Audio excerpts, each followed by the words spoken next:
The rocket skipped off the Panzer's armor like a stone across water, tumbling harmlessly into a French wheat field before exploding in a shower of dirt and shrapnel. Squadron leader James Hutchinson pulled his Typhoon into a steep climb, cursing into his oxygen mask as flak burst around his aircraft. That made 47 rockets fired at German tanks in the past week. 47 failures. It was June 4th, 1944, and every pilot at RAF Tangmere knew that D-Day was imminent. The invasion force was already loading onto ships across southern England. The success of the largest amphibious assault in history depended on Allied aircraft stopping German armor from reaching the beaches. But the Typhoons couldn't do their job. The RP, 3 60-pound rockets looked devastating on paper, enough explosive power to crack open a tank like an egg. In practice, they hit at such shallow angles that they glanced off German armor without penetrating. The pilots were risking their lives on attack runs that accomplished nothing. Back at Tangmere, Hutchinson climbed out of his cockpit and slammed his flight helmet against the wing in frustration. His ground crew stood nearby, heads down, knowing what was coming. 47, Hutchinson said, his voice tight with anger. 47 rockets wasted. I watched it bounce off the turret like I'd thrown a tennis ball. What's the point of carrying these things if they won't do their job? Leading aircraft woman Mary Wilson stood at the edge of the dispersal area, holding her toolkit. At 23 years old, she was one of dozens of WRAF technicians who kept the Typhoons flying. Her job was to maintain the rocket rails, the metal launch mechanisms mounted under the wings that held and fired the RP-3 rockets. She'd been thinking about the problem for days, watching pilot after pilot return from missions with full rocket loads or stories of bouncing projectiles. The mathematics didn't make sense to her. The rockets had plenty of power.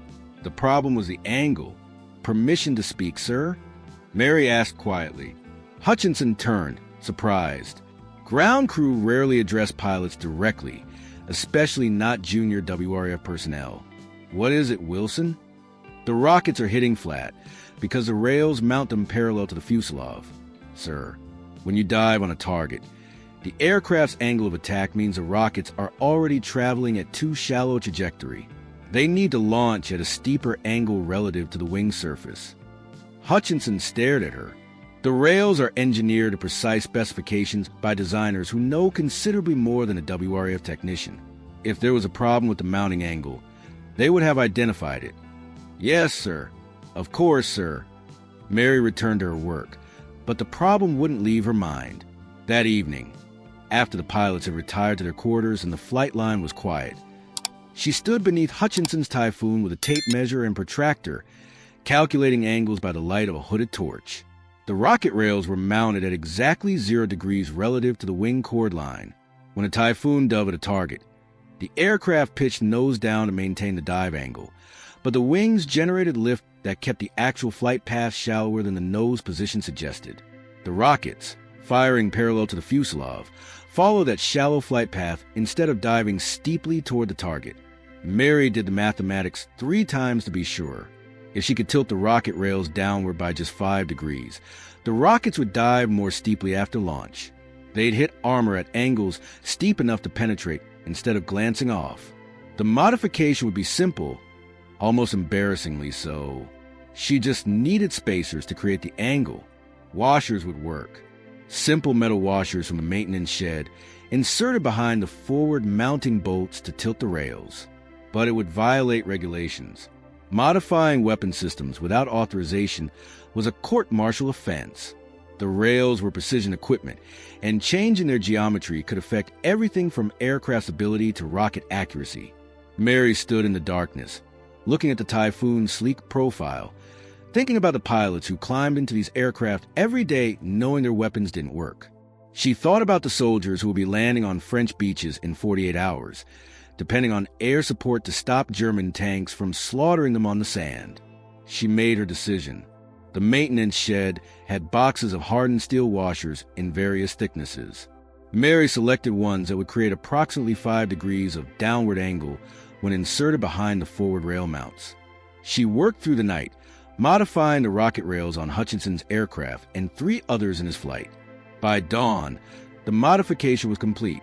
The rockets now pointed slightly downward, angled to dive steeply after launch. To a casual observer, the change was barely visible, just a subtle tilt that could have been a trick of perspective. Mary was finishing her work when Flight Sergeant Robert Davies found her. "Wilson, what in God's name are you doing to those rails?" She straightened, exhausted and covered in hydraulic fluid. "Improving the impact angle, Sergeant. The mathematics show that 5 degrees of downward tilt will increase penetration probability by approximately 40%. Davies' face went pale. "You've modified weapon systems without authorization? Are you insane? Do you have any idea what they'll do to you when they find out?" "They'll court-martial me, Sergeant. But if I'm right, they'll do it after we've stopped the Panzers." Squadron Leader Hutchinson discovered the modification during his pre-flight inspection at 0600 hours. He stood beneath his Typhoon's wing, staring at the rocket rails, noticing immediately that something was different. The angle was wrong. Or rather, it was different from the factory specifications he'd memorized during training. He called Davies over. "Sergeant, these rails have been altered." Davies stood at attention, his face carefully neutral. "Yes, sir. Leading aircraftwoman Wilson made modifications last night. She calculated that a 5-degree downward angle would improve penetration probability." "She calculated?" Hutchinson's voice was dangerously quiet. "A WRAF technician took it upon herself to modify my aircraft's weapon systems based on her calculations?" "Yes, sir." "Where is she?" Mary was summoned from the armory, where she'd been trying to catch an hour of sleep. She stood before Hutchinson, her uniform wrinkled, dark circles under her eyes, expecting the worst. "Wilson, you modified my aircraft without authorization." "Yes, sir." "You understand this is a court-martial offense?" "Yes, sir." "Then why did you do it?" Mary met his eyes. "Because the rockets don't work, sir. You said it yourself yesterday, 47 failures. The mathematics show that changing the launch angle will solve the problem. I couldn't watch pilots risk their lives with weapons that couldn't do their job, not when the solution was simple." Hutchinson was silent for a long moment. Around them, other pilots were arriving for the morning briefing, and the flight line was coming to life with the sound of engines being tested. "If you're wrong," Hutchinson said finally, "you've potentially made the problem worse. These rails were engineered by experts. Your washers could affect rocket stability, accuracy, or a dozen other factors you haven't considered. Then I'll face the consequences, sir. But I'm not wrong." Something in her absolute certainty gave Hutchinson pause. He thought about the frustration of watching his rockets bounce harmlessly off German armor. He thought about the invasion that was now less than 36 hours away. "I have a mission in 2 hours," he said. "We're hitting a Panzer column near Cannes. If your modification works, I'll recommend you for a commendation. If it fails, or if it causes any problems with my aircraft, I'll personally ensure you're court-martialed. Understood?" "Yes, sir." "Thank you, sir." At 0830 hours, Hutchinson's flight of 4 Typhoons lifted off from Tangmere, climbing into an overcast sky. All 4 aircraft carried Mary's modified rocket rails. The pilots had been briefed on the changes, and their reactions ranged from skeptical to openly hostile. Flight Lieutenant Martin Crawford had called it, "letting a girl play engineer with our lives." They crossed the English Channel at 8,000 feet, maintaining radio silence. Below, the waters were filling with ships, the invasion fleet assembling for the assault that everyone knew was coming. Over Normandy, they descended to 500 feet, skimming over hedgerows and fields until their target appeared, a column of 6 Panzer IV tanks moving along a road toward the coast. The German tanks were in open terrain, perfect targets if the rockets would only work. Hutchinson armed his rockets and rolled into a diving attack. This was the critical moment. He pitched the nose down 30 degrees, lined up the lead tank in his gun sight, and pressed the firing button. 8 rockets rippled off his wings, trailing smoke as they arced downward. Hutchinson pulled up hard, the G-forces crushing him into his seat as he climbed away from the flak that was already reaching up toward him. He looked back over his shoulder and saw something he'd never seen before. The rockets had hit at steep angles, punching to the Panzers' top armor like spears through paper. The lead tank exploded in a fireball that sent its turret spinning through the air. 2 more rockets had hit the second tank and was burning fiercely, thick black smoke pouring from its engine compartment. Bloody hell, Crawford's voice crackled over the radio. They actually penetrated. The other 3 Typhoons made their attacks, and the results were equally devastating. Within 90 seconds, all 6 Panzers were burning wrecks. The German tank crews who'd survived were abandoning their vehicles, running for cover in the nearby woods. Hutchinson felt something he hadn't experienced in weeks of anti-tank missions: elation. The rockets worked. Mary Wilson's foolish modification had actually worked. On the flight back to Tangmere, the pilots were buzzing with excitement over the radio until Hutchinson ordered radio silence. But he understood their enthusiasm. For the first time, the Typhoons had teeth. They landed at 1,045 hours, and Hutchinson climbed out his cockpit to find Mary waiting nervously near the dispersal hut. She'd spent the past 2 hours terrified that she'd made a catastrophic mistake, imagining aircraft crashing or pilots dying because of her unauthorized modification. Hutchinson walked directly to her, his face unreadable. The other ground crew stopped working to watch. "Wilson," he said formally, "your modification was successful. 6 tanks destroyed, 100% hit rate, complete penetration of top armor. I'm recommending immediate implementation across the entire squadron."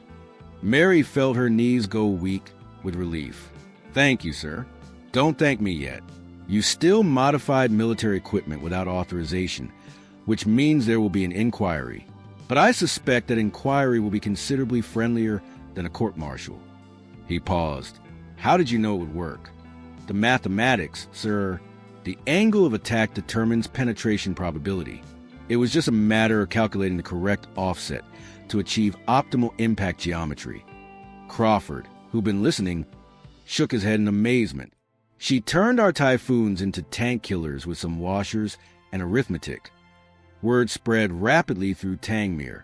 By that evening, every Typhoon squadron in southern England had received urgent orders to implement the rail modification. Ground crews worked through the night, installing washers and adjusting angles according to Mary's specifications.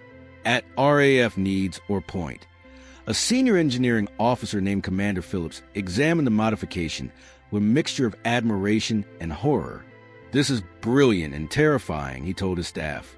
A junior technician identified and solved a problem that our best designers missed.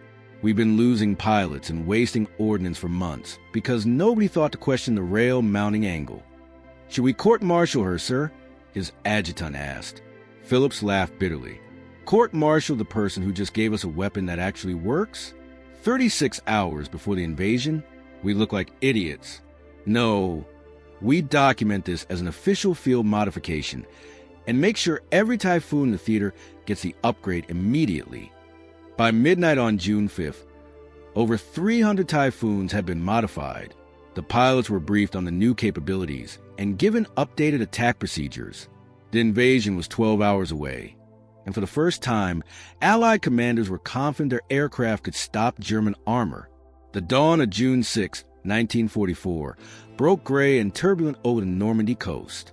At 0615 hours, the first waves of Allied troops hit the beaches, while overhead, Typhoon squadrons circled like hunting hawks, waiting for targets.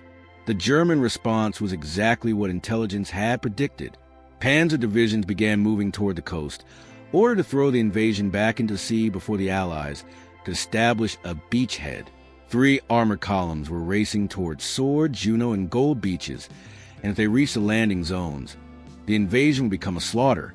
Squadron leader Hutchinson led his flight inland, skimming over fields and villages at 200 feet.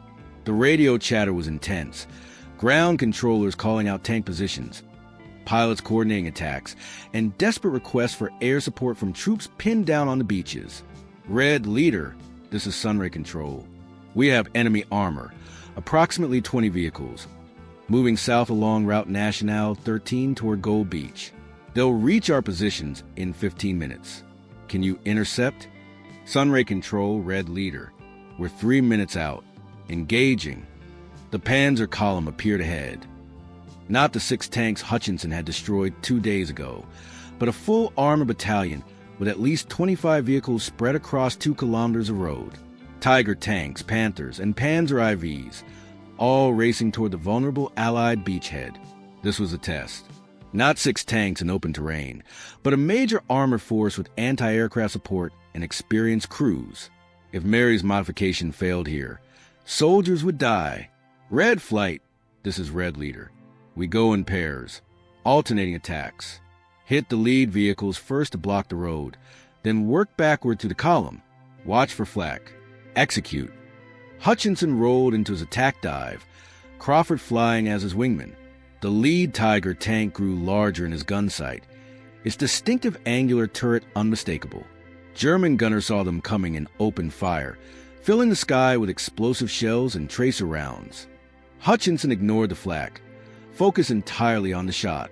At 800 yards, he fired his first salvo. 4 rockets streaked downward at the steep angle Mary's modification provided, and all 4 hit the Tiger's relatively thin top armor. The massive tank exploded with such violence that it lifted completely off the road before crashing back down as a burning hulk. Crawford's rockets destroyed the second Tiger, blocking the road completely. The Panzer column was forced to slow, vehicles bunching up as drivers tried to maneuver around the wreckage.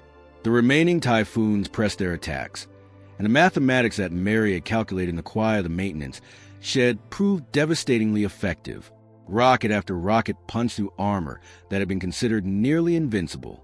Within 6 minutes, 15 German tanks were burning wrecks. The surviving vehicles broke formation and retreated, their commanders shocked by the ferocity and effectiveness of the air attack. Sunray Control, Red leader. Enemy column neutralized. 15 confirmed kills, remainder retreating northeast. Gold Beach is clear. The controller's voice came back with barely concealed relief. Red leader, Sunray Control. Outstanding work. Be advised, we have another column approaching Juno Beach. Coordinates follow. The battle continued throughout the day. Hutchinson's squadron flew 4 more missions, destroying over 40 tanks and forcing 2 complete Panzer battalions to retreat before reaching the beaches.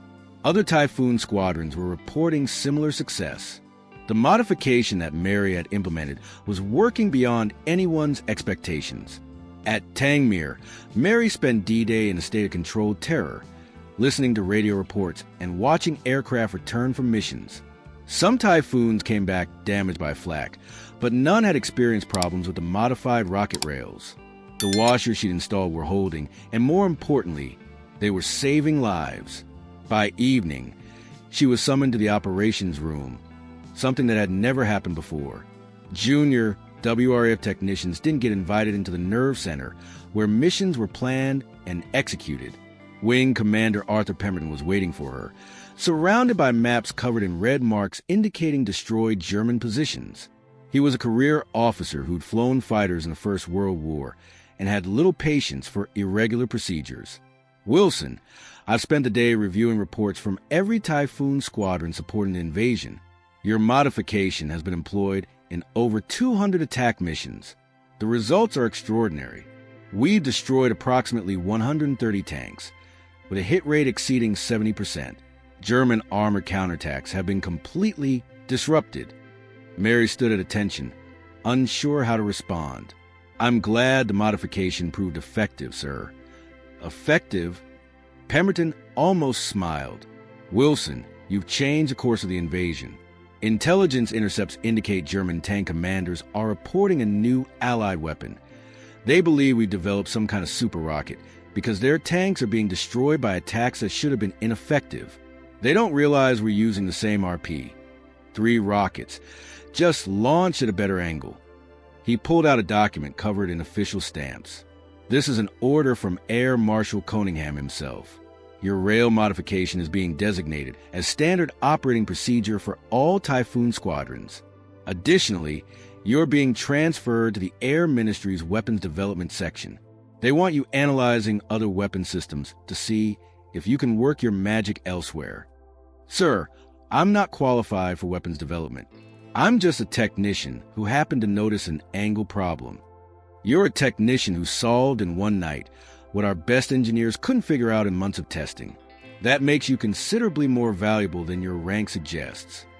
Pemberton's expression softened slightly. "There will be a formal inquiry about your unauthorized modification, but it will be purely procedural. Nobody's going to punish the person who gave us the ability to stop Panzers. In fact, there's talk of a commendation." Over the following weeks, the full impact of Mary's modification became clear. Typhoon squadrons ranged across France, systematically destroying German armor attempting to reinforce Normandy. The modification had turned a frustrating and dangerous mission into a devastatingly effective one. Pilots who'd been demoralized by weeks of failure now hunted tanks with confidence. German military records captured after the war revealed the psychological impact of the Typhoon attacks. Tank crews reported that the modified rockets seemed to come from impossible angles, punching through armor that should have been safe from air attack. Several Panzer divisions refused to move during daylight hours, terrified of the aircraft that could destroy them from above. The modification spread beyond Typhoons. Other aircraft using rocket projectiles were retrofitted with angled rails based on Mary's design. The principle she discovered, that launch angle was as important as warhead power, became standard doctrine in weapons development. In July 1944, Mary was awarded the British Empire Medal for her contribution to the war effort. The citation was deliberately vague, mentioning innovative technical solutions under combat conditions, without explaining that she violated regulations to implement her modification. The Air Ministry preferred to emphasize the success rather than the irregular circumstances. Squadron Leader Hutchinson attended the ceremony, now promoted to wing commander after his squadron's exceptional performance during the invasion. He found Mary afterward, uncomfortable in her dress uniform and overwhelmed by the attention. "How does it feel to be famous, Wilson?" "Terrifying, sir. I just wanted to fix a problem. I never expected all this." "You fixed more than a problem. You gave us a fighting chance." Hutchinson paused, choosing his words carefully. "I've been flying combat missions for 3 years. I've seen brilliant tactics, brave pilots, and clever strategies. But I've never seen someone identify such a simple solution to such a critical problem. 5 degrees and some washers. It seems impossible that something so small could matter so much." The war in Europe ground toward its conclusion through the autumn and winter of 1944, and the Typhoon squadrons continued their devastating work. Every tank destroyed, every German convoy shattered, every armored column forced to retreat bore the invisible signature of Mary Wilson's modification. The pilots knew it. The ground crews knew it. But the German tank commanders being killed in their vehicles never understood that their sophisticated armor had been defeated by a handful of washers and some basic geometry. Mary's transfer to the Air Ministry's Weapons Development Section came through in August. She found herself in a windowless office in London, surrounded by senior engineers who ranged from welcoming to openly resentful. Some saw her as a valuable fresh perspective. Others saw her as an upstart technician who'd gotten lucky and was now being promoted beyond her capabilities. Her supervisor, Group Captain Thomas Ashford, fell somewhere in between. He was a pragmatic officer who cared more about results than protocols. "Wilson, you're here because you demonstrated something we desperately need: the ability to look at accepted designs and see their flaws. Too many of our weapons are developed by people who've been doing the same work for 20 years. They're brilliant, but they're also blind to simple solutions because they're looking for complex ones." He dropped a thick file on her desk. "The RAF is developing a new generation of air-to-ground rockets. Bigger warheads, longer range, better propellant. The designers are confident they'll be far superior to the RP-3. I want you to review the specifications and tell me what they've missed." Mary spent 3 days studying the designs. The new rockets were indeed impressive, more powerful, more accurate, with sophisticated guidance systems. But they were also mounting on rails identical to the original RP. 3 rails, parallel to the fuselage. "They're making the same mistake," she told Ashford. "These rockets are heavier and faster than RP-3s, which means the angle problem is actually worse. They'll hit even flatter unless the rails are modified." Ashford looked pained. The design team spent 18 months on these specifications. If I tell them a junior technician found a fundamental flaw after 3 days, there will be riots. Then don't tell them it was me, sir. Present it as your own observation. I don't need credit. I just want the weapons to work. The modification was implemented quietly, and the new rockets performed exactly as Mary predicted. Devastatingly effective against ground targets. Ashford made sure Mary received internal recognition, even if her name never appeared in official reports. But Mary's most significant contribution came in November 1944, when she was asked to review a problem with naval rockets being developed for Fleet Air Arm aircraft. These rockets were failing spectacularly during testing, tumbling wildly after launch and missing targets by hundreds of yards. The designers blamed propellant inconsistency, guidance system failures, and even pilot error.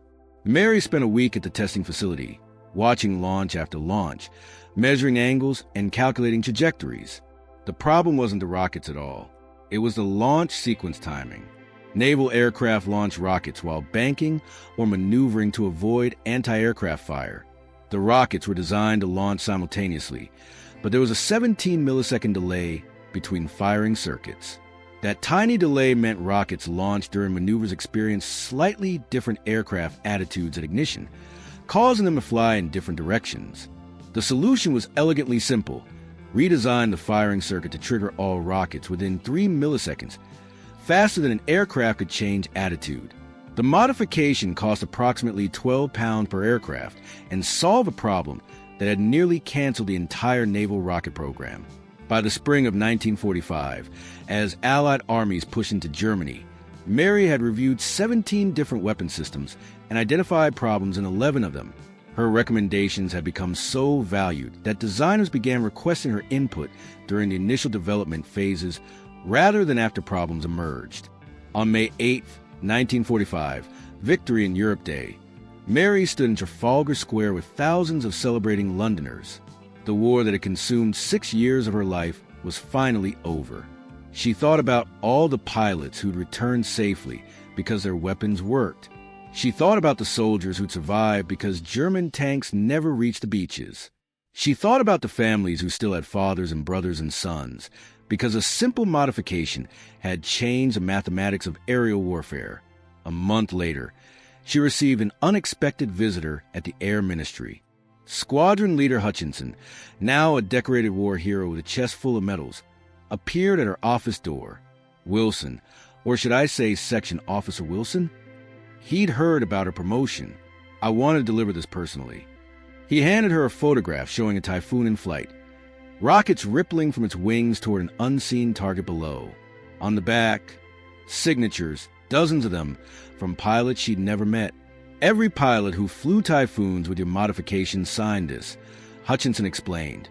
It's for men who are alive today because their weapons actually worked when they needed them.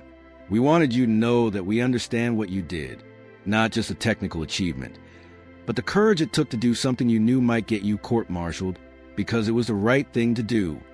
Mary stared at the signatures, overwhelmed. I was just trying to solve a problem, sir. No, you were trying to save lives. There's a difference. Hutchinson smiled. I've been thinking about that night when you modified my aircraft without permission. You knew the rules, knew the consequences, but you did it anyway because the mathematics told you it would work. That's not just technical skill, Wilson. That's moral courage. He stood to leave, then paused at the door. The official histories will credit the Typhoon's success to superior firepower and brave pilots. They'll mention the RP-3 rocket as a war-winning weapon. But those of us who were there will remember that none of it would have worked without a WRAF technician who had the audacity to think she knew better than the experts. After the war, Mary continued working in weapons development through the late 1940s before leaving the service to pursue engineering studies. She married a former RAF navigator named Robert Chin in 1948, and they had 3 children. She rarely spoke about her wartime service, deflecting questions with modest comments about doing her bit like everyone else. But in military archives, her contribution was quietly documented. Post-war analysis calculated that Typhoon squadrons using the modified rails destroyed approximately 86% of all German tanks knocked out by air attack in northwest Europe between June 1944 and May 1945. That represented over 2,000 armored vehicles that never reached Allied positions, never killed Allied soldiers, never threatened the success of operations from D-Day to the final push into Germany. The modification cost approximately 15 minutes per aircraft and required materials worth less than a shilling. It was perhaps the most cost-effective weapons improvement in military history. Mary Wilson passed away in 2003 at the age of 82. Her obituary in the Times mentioned her wartime service with the WRAF, but didn't detail her specific contribution. Her family donated her papers to the Imperial War Museum, where researchers finally pieced together the full story of what she'd accomplished. In 2015, 71 years after D-Day, the RAF dedicated a small plaque at the former RAF Tangmere site. It reads simply, Leading Aircraft Woman Mary Wilson, WRAF. Her technical innovation in June 1944 transformed the effectiveness of RAF ground attack operations and contributed significantly to Allied victory in Northwest Europe. The plaque doesn't mention washers or angles or unauthorized modifications. It does explain how a junior technician solved a problem that had baffled senior engineers. But for those who know the story, it represents something profound. A reminder that sometimes the most important breakthroughs come from unexpected places, from people willing to trust their calculations over established doctrine, and from the courage to act when the mathematics tell you you're right, even if everyone else says you're wrong. The Typhoon pilots who survived the war never forgot her. At their reunions through the decades, they would raise a glass to Wilson and her washers, honoring the woman who gave them a weapon that actually worked when they needed it most. Some of them kept washers in their pockets as good luck charms, small pieces of metal that represented the difference between bouncing rockets and penetrating hits, between futile attacks and successful missions, between dying in flames and coming home alive. Mary Wilson changed the course of history with basic geometry and 5 degrees of angle. She proved that innovation doesn't always require complexity, that expertise can blind people to simple solutions, and that sometimes the most important thing you can do is trust your calculations and have the courage to act on them, even when everyone around you says it can't be done. Her story reminds us that engineering isn't just about technical knowledge. It's about seeing problems clearly, thinking independently, and having the moral courage to implement solutions even when they violate established procedures. In the end, Mary Wilson's greatest contribution wasn't just the modification itself, but the lesson it taught about the value of fresh perspectives and the danger of assuming that established methods are always correct. The washers that changed warfare sit now in a museum display case, small and unremarkable, the kind of hardware you could buy in any shop. But they represent something far larger: the power of simple solutions, the importance of questioning accepted wisdom, and the profound impact that one person with courage and insight can have on the course of history. If you found this story of innovation and courage compelling, consider subscribing to explore more untold stories of ordinary people who changed history through extraordinary insight and determination.